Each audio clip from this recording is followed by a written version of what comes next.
This is the Garden of English. I'm Tim Freitas, and today we're going to talk about analyzing syntax, particularly in literature. So let's check out how it works.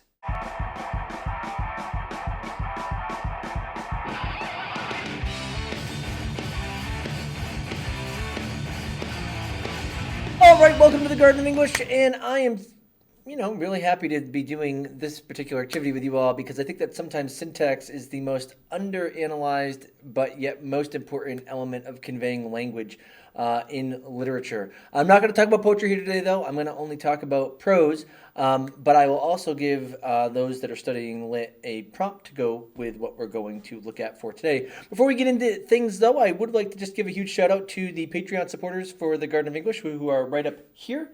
I am greatly appreciative of what you're willing to do to help us to be able to produce more content, get new equipment, and things like that. If you're interested in being able to support the Garden of English with a very, very easy method, please consider supporting us on Patreon. You can figure out what that looks like up here, or you can see what that looks like up here. Yeah, go figure it out for yourself. No, that doesn't sound terribly rude or anything. But anyway, that video right up here can help you with that. So thank you so much to our supporters once again. What I'm going to do is I am going to actually just shrink up as we speak. And we are going to look at this particular document that will, as always, be linked right down below. We are going to talk about all summer in a day. And you will actually, if you paid attention to some of the other videos, particularly the video about teaching metaphor and the complexity of metaphor, which you can also find up here, you will notice that this is the same reading selection. And I'm actually going to use this reading selection when I do a video about sound devices as well.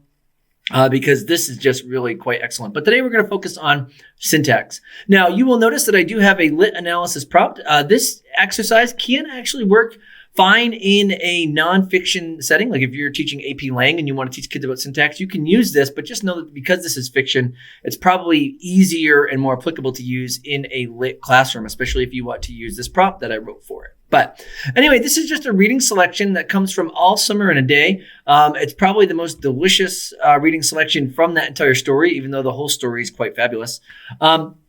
And I'm going to just read the context here, and then we're going to talk about the syntax in relation to what's going on and how the syntax actually helps convey a lot of meaning in relation to the story. And it allows us as a reader to get an even greater experience. So notice here is our introductory information so that we can know why we are where we are when we read this selection. So it says, this excerpt is from a story about a class of school children on Venus, which in this tale is a jungle world of constant torrential rainstorms, where the sun is only visible for 2 hours every 7 years. That sounds pretty miserable. In this selection, the children have just emerged from their cramped, gray underground shelters that echo the deafening rain. The sun has just arrived. So here's our reading selection. I'm going to actually make it a little bit smaller just so I don't cover all of the language with my ugly face. Here we go. The children lay out laughing on the jungle mattress and heard it sigh and squeak under them, resilient and alive. They ran among the trees. They slipped and fell. They pushed each other. They played hide and seek and tag. But most of all, they squinted at the sun until the tears ran down their faces. They put their hands up to that yellowness and that amazing blueness, and they breathed of the fresh air and listened to the silence which suspended them in a blessed sea of no sound and no motion. They looked at everything and savored everything. Then, wildly, like animals escaped from their caves, they ran in shouting circles.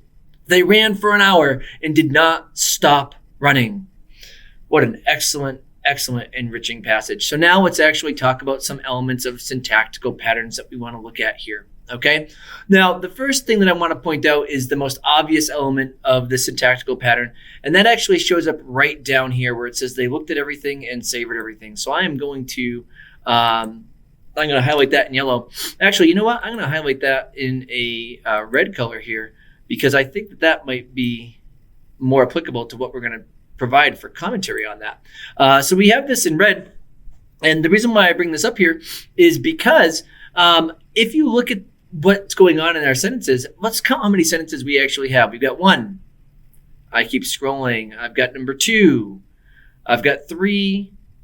And then I've got 4. And then I've got 5. I think I counted 5 sentences here. That's really important to consider, because if you notice, this is a longer sentence, and then this is a really long sentence, and then we've got this shorter sentence, and then it starts getting long again. And what I want to point out here is that because there's a short sentence here, if I think about answering the question, like, what is the effect of this? That's a question that teachers ask all the time. And just so you know, if you're a teacher, before you ask that question, please explain what effect means. And effect is just a micro version of purpose, and purpose is a macro version. And if you know what purpose means, you know what effect means, just on a smaller level. When you look for the purpose of something, you're looking for what you want the audience to understand and do holistically on the grand, bigger scale of things. When you look for effect, we're saying, hey, let's look at this one moment and let's try to figure out what we can understand and do with this one moment. And if I look at this, I'm like, okay, what do I understand? I understand that this sentence is actually a lot shorter than all of the ones that are around it, particularly the one that comes right before it. And then I say, okay, what do I do because of that? Well, I focus on a little bit more. And by focusing on a little bit more, I actually slow down.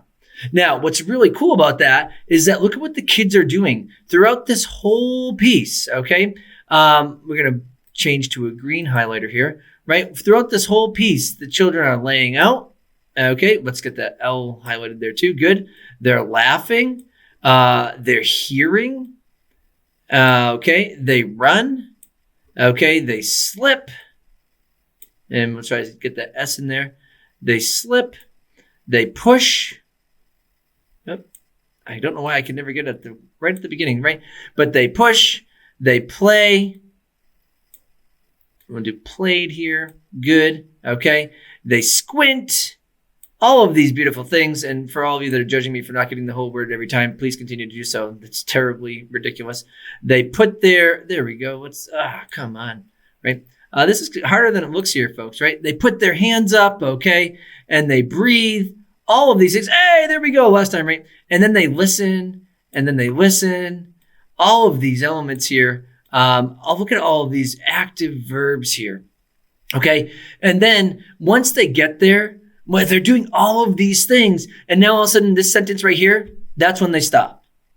That's when they stop. And right when they stop, what are we forced to do with this particular short sentence? Because we understand that it's shorter, and we stop and we look at it, we stop too.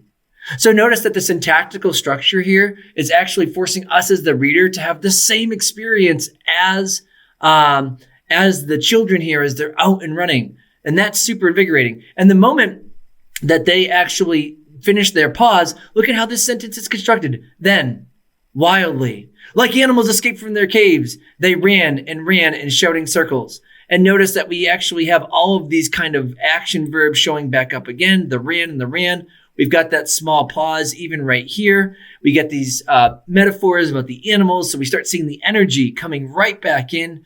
And sure enough, that one moment gives us the same experience as the kids right there. It slows us down. Now, let's also talk about something else here syntactically.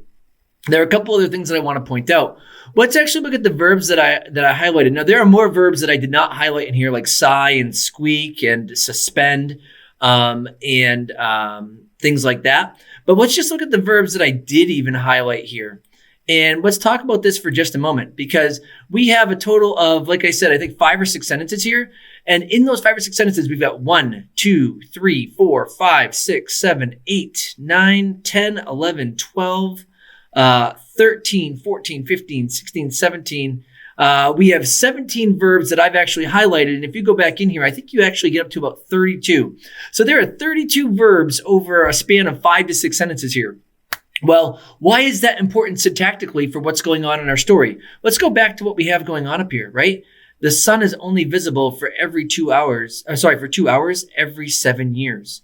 So notice that that's a very short amount of time to do a lot of things. And sure enough, syntactically, what's going on with our students here? With the students as they go outside, right?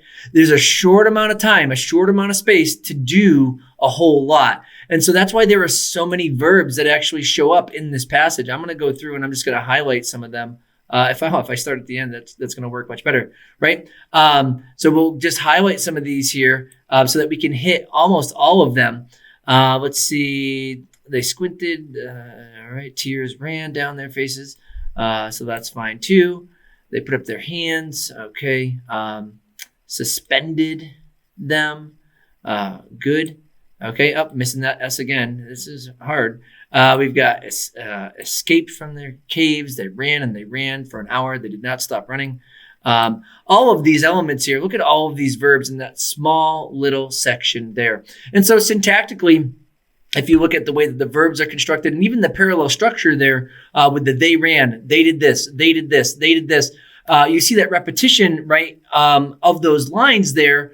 And that parallel structure, that also emphasizes how much they're doing. And that's a syntactic repetitive pattern. And it's also, these are actions that they're repeating over and over. And that's why we have that consistent, they did this, they did this, they did this.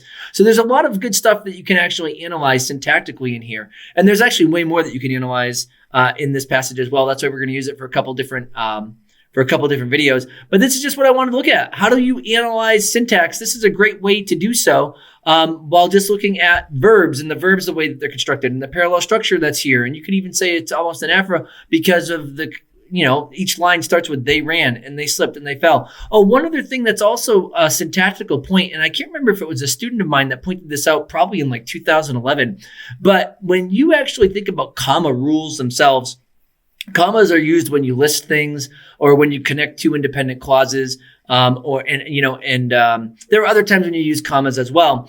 But when you use a semicolon, what you do is you actually want the pause when you use a semicolon, but you don't want to use a conjunction to go with your comma. And I had a student, I think, that one time pointed out that if you look at this second sentence, this really long sentence with all of this action in it, that at the very end, when it says, and they breathed of the fresh air, when they get to the last moment here, right? There's no conjunction that says, and they put their hands up. And so my student gave the interpretation of this idea that the commas are breaking the rules, or the commas are acting out of normal behavior, right, for traditional English rules, right? And he's like, does that actually relate to the students? Because they're not actually acting like they would traditionally act because they're consistently cramped up. Now, what's really cool about that observation is this. I'm not going to say that's what Bradbury was actually meaning to do, but you could totally put that in an essay as an interpretive response to why there's an actual syntactical decision here that's made that actually has a purposeful effect. It's completely reasonable to suggest something like that, right? So think about how cool that is if a student were to come to you and approach you and say, right, if you're a teacher, hey, check this out. I noticed that the commas aren't acting like they're normally supposed to and the kids aren't acting like they're normally supposed to. Can I actually express a correlation there? Yes, absolutely, you can. So this is a great passage to look at for analyzing syntax. Now, if this video was actually helpful for you, I'm going to ask that you click like and subscribe. Why? Because that's what we ask you to do every single time. And it's the easiest way to help the Garden of English. We have a bunch of affiliate links right down below, so I'm going to ask that you check those out for different things that you're looking to actually get your hands on, whether it be some studying, some study tips, or if you're a teacher and you want some lesson planning help, we just partnered up with Teaching Argument, so you can access that link down below as well. We do have merch and Garden of English merch. We've got shirts and we've got stickers and cool things like that. And posters that you can actually pick up down there as well. And of course, these videos are actually free. So if you don't want to do anything besides watch the video, you can do that too. We are active on Facebook and Instagram. I have essentially kissed TikTok goodbye. So you can still access the couple things that we put up there, but that really just is not for me. Once again, I'm super grateful for our Patreon supporters, and I'm grateful for you all for spending the time watching this video. And I hope you all have a great day. And until next time, have a good one.